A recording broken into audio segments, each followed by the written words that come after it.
first speak about being summoned down to the Allegheny Courthouse for jury duty.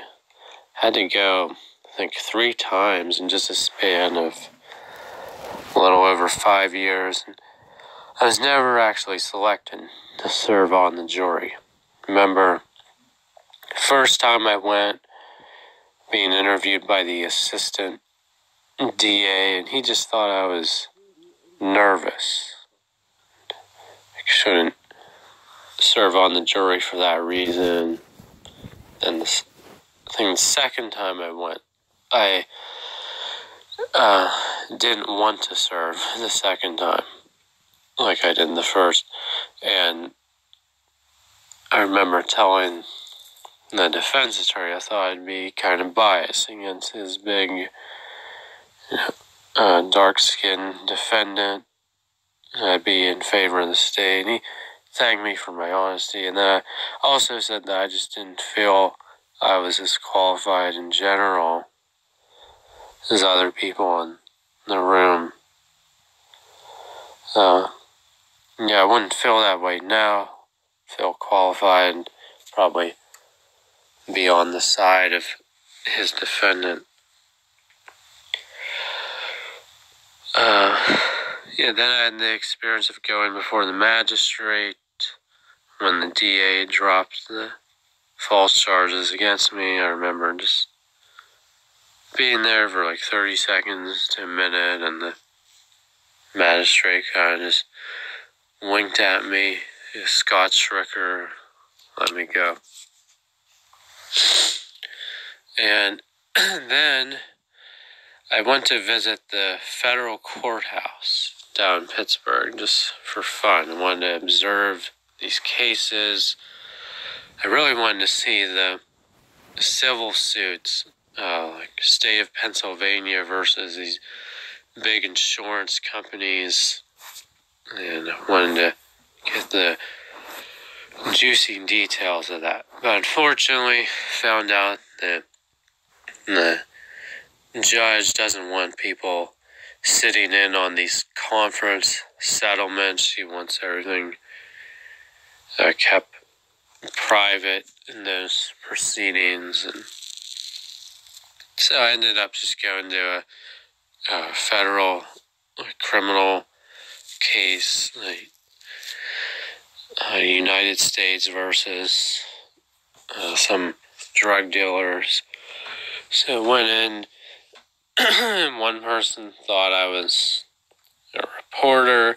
Apparently the judge thought I was an informant from the drug lord who was trying to see if the defendant was cooperating or not with the government. And I found that out later because one of my Sunday school teachers from years ago was there because he was the law clerk for the judge. And so I saw him at church that weekend. I went to visit a friend at this church, and then he happened to be there. And I told him I saw him at court. He couldn't recognize me because he didn't have his glasses on.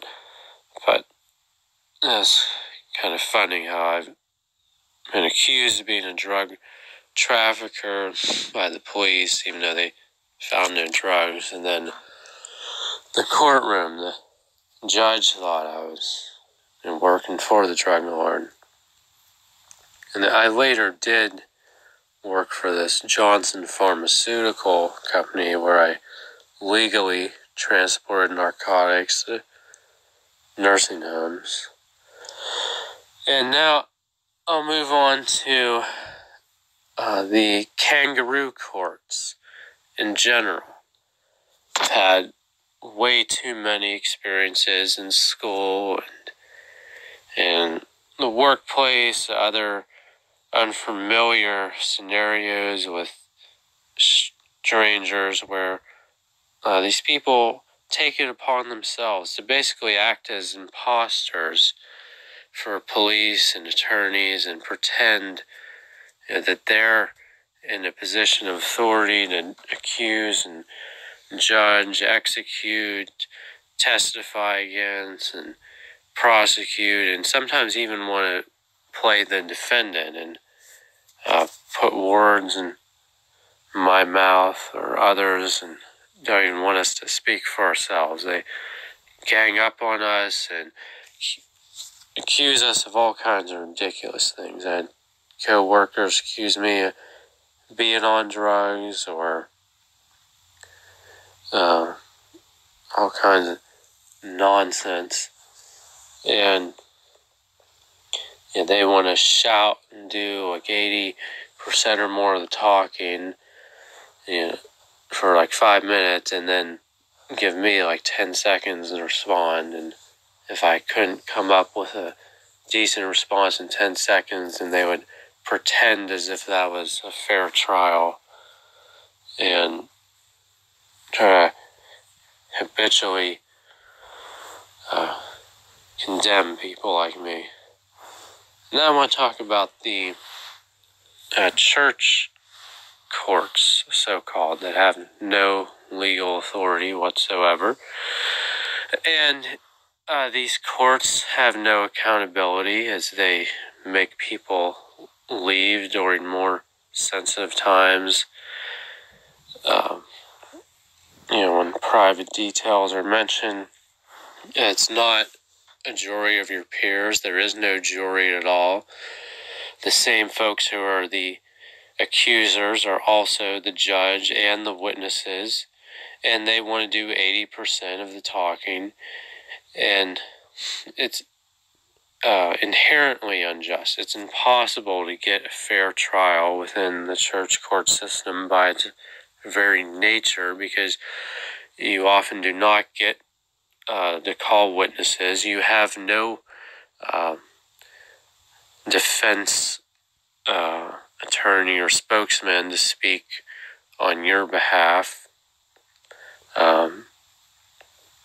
They can accuse you of wrongdoing, but you can't really accuse the officers of any wrongdoing, even if you have evidence. As Brian Shortley notes in his 1980 testimony commentary about how there's this elder and his wife, and usually that's how this happens, this charismatic situation where the pastor's wife is the Jezebel, which you look at the book of Revelation, when Christ admonishes this one church for tolerating that lady Jezebel. The traditional interpretation of that text is that it's the bishop's wife who is the Jezebel. She eggs on the leaders to do these bad things, either false teaching or attacking the weak or political opponents in the church. But anyway, so thousands of people saw this article on the internet that argued against the regulative principle. But the good old boys protected the pastor and his wife. But then they went after Mr. Shortley, who was approved of by the congregation and was just speaking the truth in his writings. I guess some of the women and the old-timers were offended by him.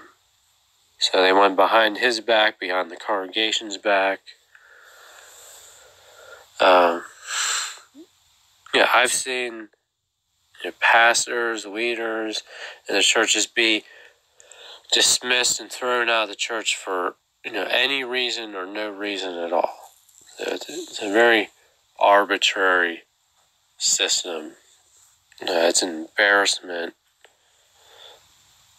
and it's shameful, as one of my professors in seminary mentioned during a prayer meeting. He said he's embarrassed at how the presbytery that he's part of handles judicial matters, and he said he would never want to bring in secular judge or non-Christian to try to show them a model for how to practice law. I've heard about churches in the Midwest suing one of their pastors, taking him to court, testifying against him for things that he didn't do, because his wife was upset about him and wanted to divorce him. So